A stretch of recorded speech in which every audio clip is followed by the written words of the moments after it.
processo tem como conceito, então, um conjunto de atos ordenados, formados por uma triangular que consiste em uma petição iniciada, iniciada pelo autor, endereçada ao juiz, e que, quando examinados os pressupostos de validade, mandará citar o réu, e quando este for citado, teremos a formação do processo.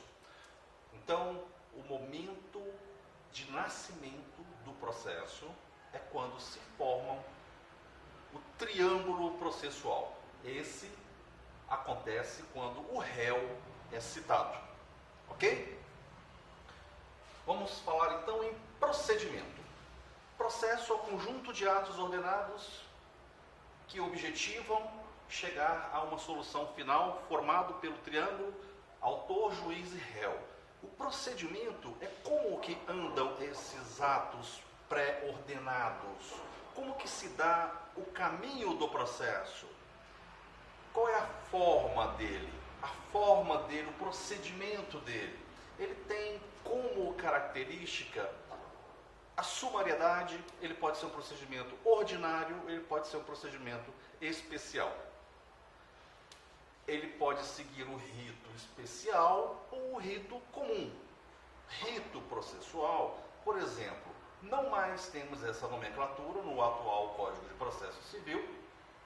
Ela existia no artigo 272 do Código passado, que era o rito sumário. Era um rito mais célere, questões mais fáceis de se resolver, mais simples. Então ele tinha um rito mais resumido. O autor, naquele rito sumário, ele precisaria entrar com uma petição inicial, já informar para o juiz o nome das testemunhas, ele precisaria já pedir a produção de prova pericial, e já na petição inicial ele precisaria apresentar o rol, os quesitos que ele pretendia provar aqueles fatos que foram alegados. Então era um rito sumário. Esse rito foi extinto, não tem mais, só temos o rito ordinário, que antes era separado, rito sumário e ordinário. Hoje nós só temos o sumário, que não tem essa nomenclatura, é rito comum ou especial, ok? O rito especial, por exemplo, as ações de alimentos, elas têm um rito especial, elas são processadas de acordo com a lei de alimentos. Ou seja, o juiz, naquele caso, ele é obrigado a já dar uma liminar, não fica totalmente ao seu livre conhecimento, a lei já obriga. Então, tem peculiaridades que algumas causas sujeitas ao rito especial possuem.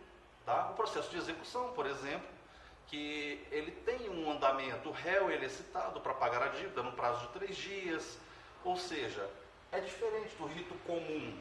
Tá? O rito comum é o que era o antigo ordinário. Tá? Ele tem hoje a característica de você entra com uma ação, o réu é citado, tem um prazo de 15 dias para apresentar a defesa, depois nós temos aí um despacho saneador, nós temos a especificação de provas, nós temos todos os atos processuais previamente determinados de acordo com o Código de Processo Civil. Ou seja, ele segue uma mesma lógica, uma mesma cadência.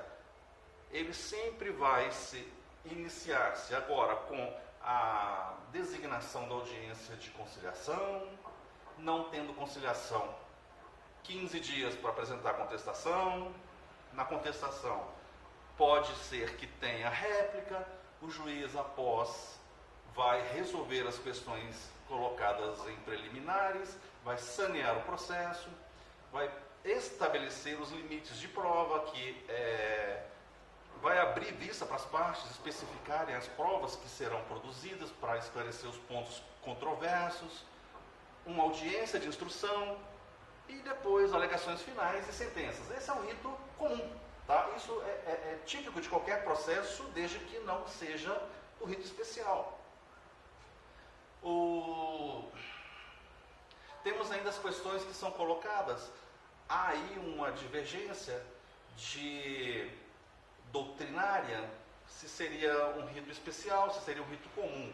São as ações colocadas de competência do Juizado Especial Civil Estadual e do Juizado Especial Civil Federal. Eu entendo que são ritos especiais que seguem um trâmite específico daquela legislação, ou seja, da Lei 9.099, e o Código de Processo Civil somente será utilizado de forma subsidiária, ou seja, ele segue o rito próprio da Lei 9.099. Então, eu entendo que é o rito especial também. Tá? A questão da competência do Juizado Especial Civil Estadual, ele é competente para causas até 40 salários mínimos. Não é uma competência absoluta. A parte, ela pode optar ou não por buscar socorro no juizado especial. Quando se trata de juizado especial federal, nós já estamos falando de competência absoluta. São as causas até 60 salários mínimos. Ou seja, se você vai demandar contra a União ou uma de suas autarquias, você obrigatoriamente terá que optar pelo juizado especial federal se a sua causa for de valor de até 60 salários mínimos. Ou seja, de competência absoluta. Vamos falar de ação. O que é ação? Direito subjetivo, público, abstrato, subordinado a certas condições. A ação nada mais é do que um direito subjetivo, público e abstrato, condicionado a determinadas condições. Ou seja, a ação é a subjetividade, a imaginação, o pensamento que a parte tem de que determinada situação deve ser resolvida de acordo com uma lei que regulamenta aquela questão. Por isso que é subjetivo, porque ele está apenas na imaginação da parte que busca o direito de ação. Ou seja, ele entende que há uma lei e ele entende que há que se tomar alguma providência, então, e ele é subordinado a algumas condições. Que condições são essas? É o que nós vamos ver agora adiante. Para que você exerça, para que a pessoa exerça o direito de ação, ela precisa se atentar a algumas condições, alguns elementos e alguns pressupostos. Ou seja, a ação, o direito de ação, ele poderá ser exercitado desde que, condições da ação, interesse processual. O que seria interesse processual? Interesse processual é quando você procura uma solução jurídica para resolver uma questão colocada no processo. Ao exercer o direito de ação, você precisa ter interesse processual, ou seja, você não consegue resolver um determinado assunto a não ser pela busca da tutela jurídica, ou seja, exercendo o direito de ação. Eu vou dar um exemplo que é bem usual e bem comum. Tem uma turminha que entra com ações na justiça, geralmente nas justiças estaduais, quanto a financiamento de carros, revisão de juros, redução do valor das parcelas. Essas empresas que buscam angariar clientes para esse tipo de ação, eles entram com uma primeira ação chamada exibição de documentos. Obrigação de apresentação de documentos, ou seja, ela quer ter acesso aos contratos em que o cliente assinou quando ele assumiu aquele financiamento e quais os documentos que ele se comprometeu com o banco. Ele precisa daquilo para discutir o que foi colocado, pactuado num segundo processo. Como advogado de banco, normalmente a defesa começa com uma preliminar, ou seja, o autor entrou com uma ação querendo que o banco exibisse-lhes os documentos referentes aos contratos. Porém, isso é a tese defensiva do banco. O autor, ele carece de interesse processual, ele não tem interesse processual. O banco prova que os documentos que o autor queria ver, ter acesso por meio de um processo, por meio de uma ação, já estavam à disposição dele nas agências bancárias. Ou seja, não havia necessidade de se buscar o judiciário para obter um documento que seria entregue com um mero e simples pedido junto ao banco. Nesse caso, o autor, para poder valer-se desse tipo de ação, ele precisaria provar que o banco se recusou a fornecer aquele documento. Se o banco demonstrar na sua defesa que aquele documento nunca foi obstado, nunca foi negado o acesso dele ao autor da ação, o juiz provavelmente vai julgar improcedente o pedido por falta de interesse processual. Ou seja, ele não tinha utilidade aquela ação, não tinha necessidade, não era imprescindível. Outra condição da ação diz respeito, a primeira, ao interesse processual, a segunda, legitimidade de partes.